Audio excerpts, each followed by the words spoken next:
ازيكم يا اخواتي عاملين ايه؟ طبعا زي ما طلبت لكم في الفيديو اللي فات وقلت لكم ان انا هعمل قناة وان انا همثل فيديوهات، يعني قصة سواء كانت خيالية او واقعية، فانا هقولها بطريقتي وتعالوا نشوف الفيديو. ورجعنا لكم تاني يا اخواتي، وزي ما قلت لكم عن قصة الشاب عمر اللي هو لسه بادئ حياته في سن ال20 سنة. وتعالوا معانا نشوف قصته. أنا عمر في سن 20 سنة، بقالي فترة كبيرة في الجامعة، ما كونت صداقات كتير، بس مفيش في حياتي غير آدم. هو من شلتي القديمة، وفي واحد بحاول أتعرف عليه. أول محاضرة لنا النهاردة، ودايما قاعد لوحده ما بيكلمش حد، مش بيحاول يتعرف على حد.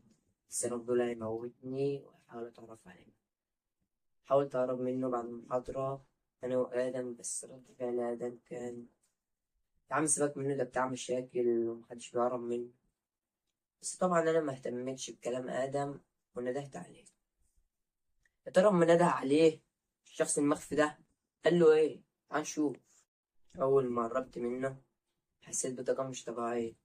أنا من الأشخاص اللي بتؤمن بالطاقة وانتشارها وتأثيرها على الإنسان، بس الشخص ده مكانش حواليه طاقة طبيعية.